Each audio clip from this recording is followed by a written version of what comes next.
Hello friends, welcome back to my channel knowledgeable brains. और आज हम बात करने वाले हैं प्लेटो की बुक द रिपब्लिक के बारे में। दोस्तों, पूरी बुक पढ़ना तो मुश्किल है, लेकिन आज हम इस वीडियो में बुक एक्स इन रिपब्लिक का जो मेन आइडिया है उसको डिस्कस करने वाले हैं। अगर आप एमए या बीए का एग्ज़ाम देते हैं तो ये क्वेश्चन ज़रूर आता है, main idea of book X in Republic written by Plato. तो चलिए आज हम इसको डिस्कस करते हैं। इसके अलावा अगर आपको कोई भी वीडियो चाहिए इंग्लिश लिटरेचर में तो प्लीज़ हमें कमेंट सेक्शन में ज़रूर लिखकर बताएं। दोस्तों, अब हम जानते हैं पिएटो के बारे में। इसकी ग्रीक प्रोनाउंसिएशन पिएटो है, अदरवाइज इंग्लिश में लोग इसे प्लेटो भी बोलते हैं। या तो एक क्लासिकल ग्रीक फिलोसोफर था जिसका जन्म अराउंड 428 से लेकर शायद 427 बिफोर कॉमन एरा के टाइम पर हुआ था इन अथीना। या तो एक पॉपुलर, एक फेमस इन्फ्लुएंशियल फिगर रहा है वेस्टर्न फिलॉसफी में। यह तो स्टूडेंट था सुकेरेट्स का, लेकिन वो टीचर रहा है एरिस्टोटल का, जो एक सेंट्रल फिगर रहा है फिलोसफिकल डेवलपमेंट के लिए। यह तो की बुक द रिपब्लिक उसने लिखी थी अराउंड 380 बिफोर कॉमन एरा के टाइम पर, जो कि एक फिलोसफिकल वर्क था।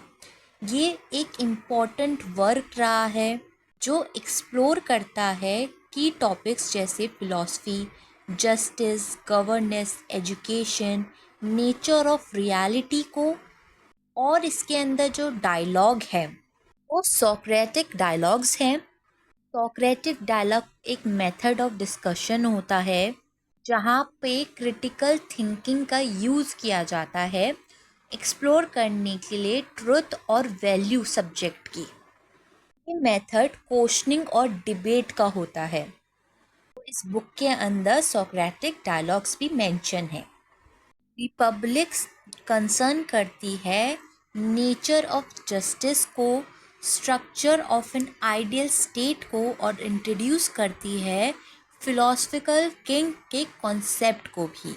Advocating for rulers who are wise and just, equipped with knowledge of the forms abstract perfect ideals। मतलब कि पिएटो ये समझाना चाहता है कि जस्टिस क्या है और एक परफेक्ट सोसाइटी कैसे चलानी चाहिए। इस बुक में पिएटो एक इम्पॉर्टेंट कॉन्सेप्ट इंट्रोड्यूस करता है जो है फिलोसफर किंग, जिसका मतलब है ऐसे रूलर्स जो वाइज और जस्ट हो, जिनके पास नॉलेज हो। फॉर्म्स पिएटो का एक इम्पॉर्टेंट कॉन्सेप्ट है जिसमें कह रहा है कि जो भी चीज़ें हम देखते हैं वो सब इम्परफेक्ट है, वो सब परफेक्ट नहीं है। जो चीज़ें परफेक्ट हैं वो एब्स्ट्रैक्ट आइडल हैं, जिसे वो फॉर्म्स कहता है।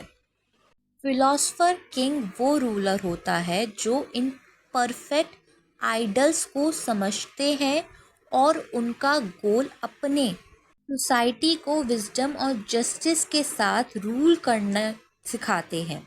इन रूलर्स का इंटरेस्ट अपना पर्सनल गेन नहीं है, अपनी पर्सनल पावर नहीं होता है, बल्कि सोसाइटी का बेस्ट इंटरेस्ट में होता है, क्योंकि ऐसे लोगों के पास नॉलेज होती है, इसलिए ये लोग परफेक्ट आइडल्स होते हैं। चलिए अब इसके मेन आइडिया को समझते हैं, और आप आने वाली जो स्लाइड हैं उनके स्क्रीनशॉट ले सकते हैं अगर आपको एक परफेक्ट आंसर चाहिए अपनी क्वेश्चंस के लिए। तो चलिए स्टार्ट करते हैं। दोस्तों, पिएटो की द रिपब्लिक एक बहुत ही इन्फ्लुएंशियल वर्क है जो काफ़ी फ़िलोसफिकल थीम को एक्सप्लोर करता है, जैसे अभी मैंने आपको बताया था, जैसे justice, ideal state, human soul की नेचर और फिलोसोफर का रोल सोसाइटी में। इस डायलॉग में सोक्रेटिक डायलॉग यूज़ किया है, जैसे अभी मैंने आपको बताया था। फिलोसफर किंग के बारे में बताया था अभी मैंने आपको। इन चीज़ों को यूज़ किया है ताकि वो एक जस्ट सोसाइटी का विजन क्रिएट कर सके। और समझा सके कि जस्टिस इंडिविजुअल और स्टेट दोनों में कैसे काम करता है। ये वर्क 10 बुक में डिवाइडेड है, इसलिए 10 बुक तो पढ़ाना या पढ़ना इम्पॉसिबल है।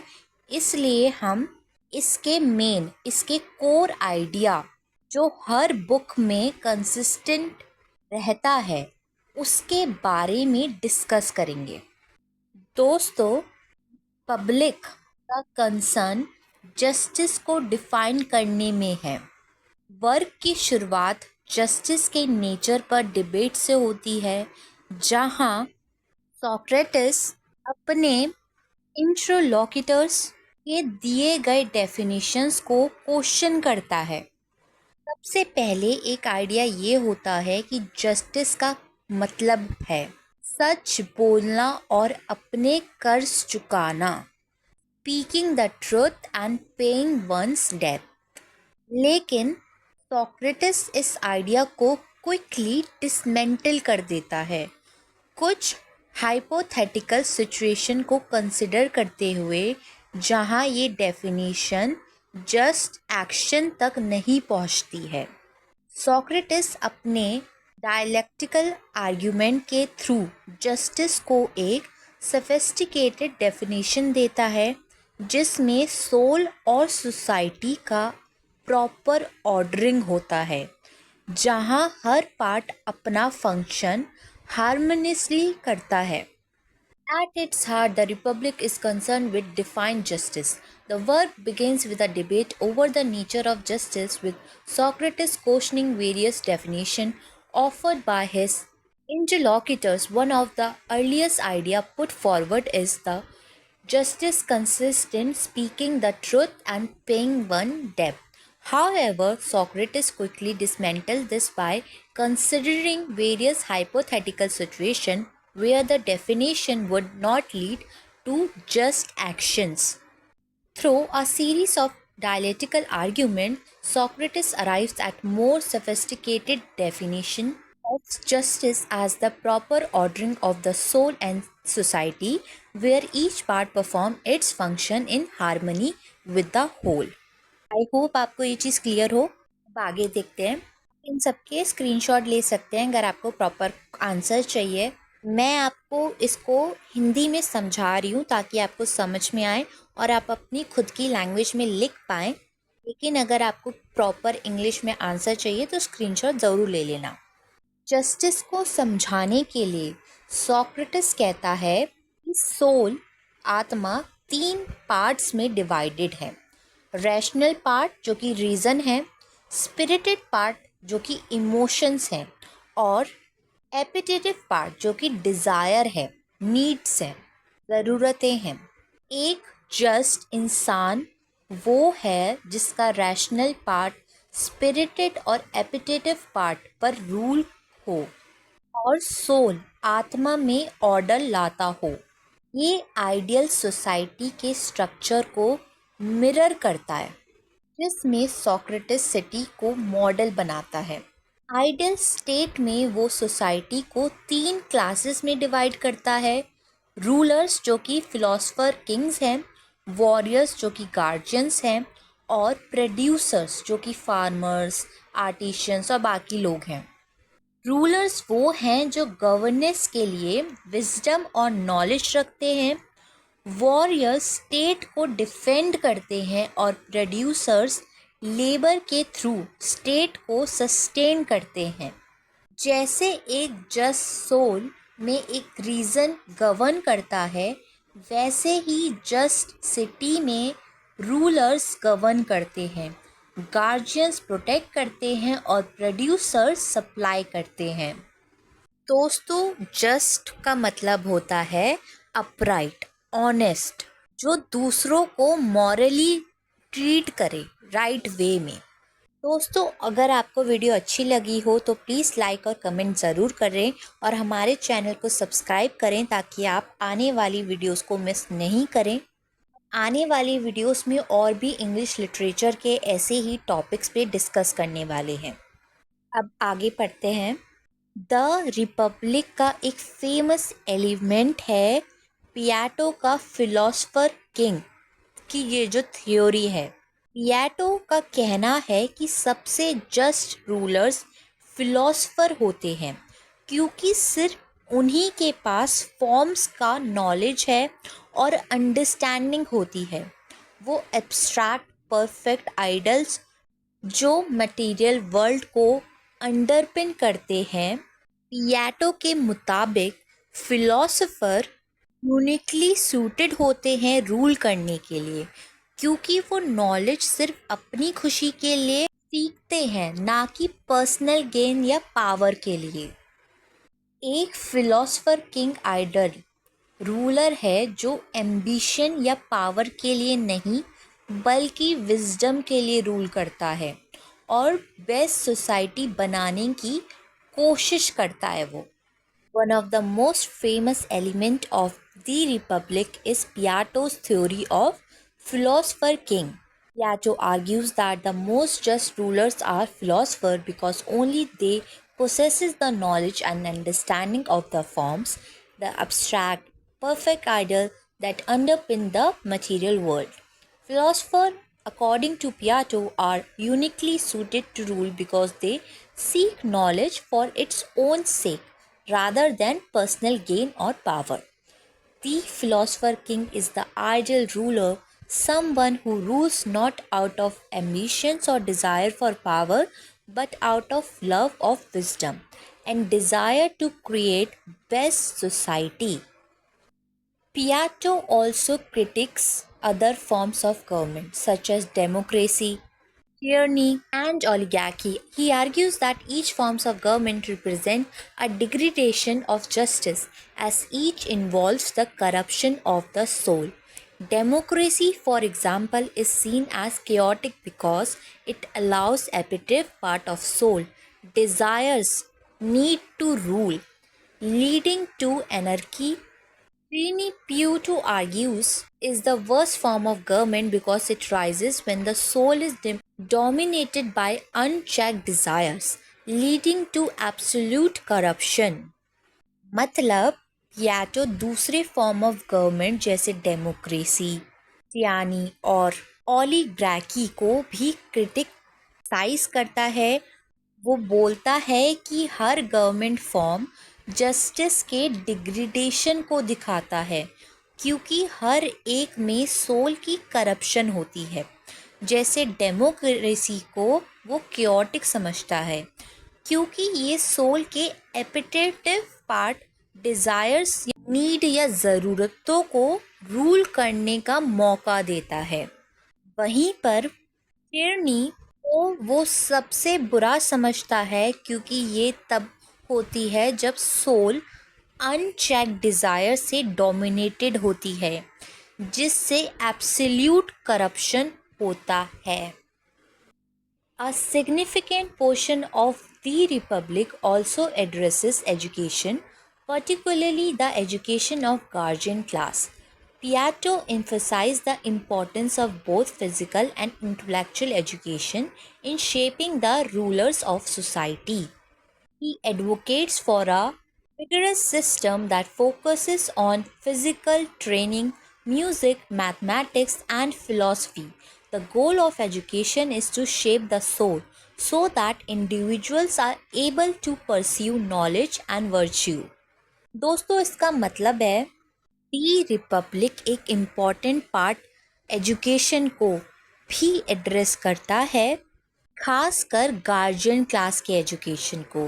पियाटो ये एम्फसाइज करता है कि फ़िज़िकल और इंटेलेक्चुअल एजुकेशन दोनों ही इम्पॉर्टेंट है, ताकि सोसाइटी के रूलर्स को शेप किया जा सके।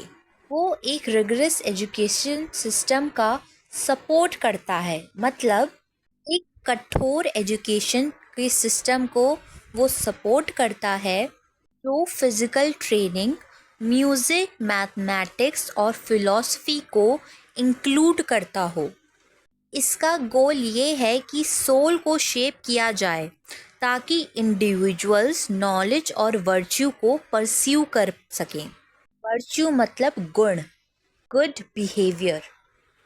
In addition to discussing justice and ideal state, The Republic also represents a number of philosophical allegories, such as the famous allegory of the cave.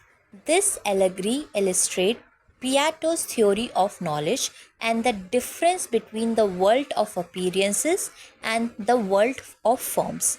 The allegory of cave suggests that most people live in a world of shadows, only perceiving a distorted version of reality, while philosophers through education and reason can escape cave and access the true world of form. दोस्तों, मैंने ये allegory of the cave, ये मैंने इस पे एक video बनाई है। अगर आपको देखनी है तो आप हमारे चैनल पे जाके देख सकते हैं। इन लाइनों का मतलब है कि इसके अलावा दी रिपब्लिक में फिलोसफिकल एलेगरीज भी हैं।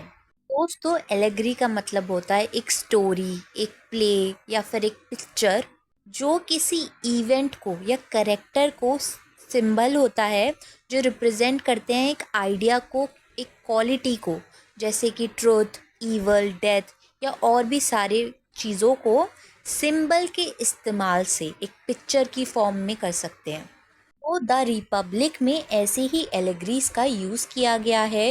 एलेगरी ऑफ केव जैसे एक एग्जाम्पल है।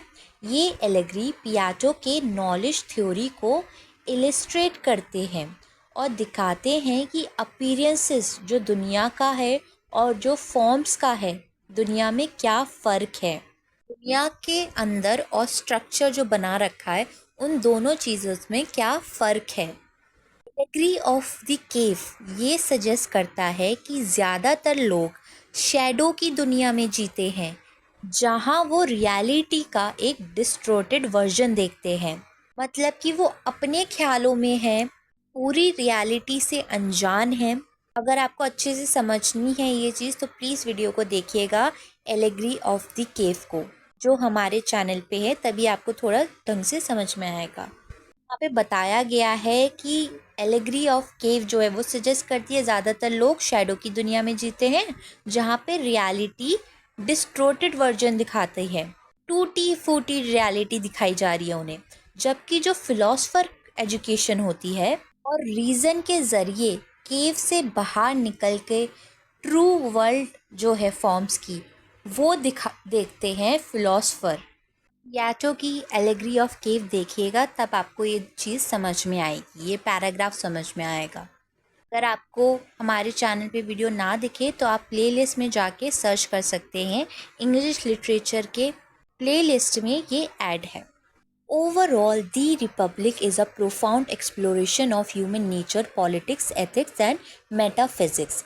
Plato's vision of an ideal society where justice reigns and individuals fulfill their proper roles remains a foundational text in Western philosophy.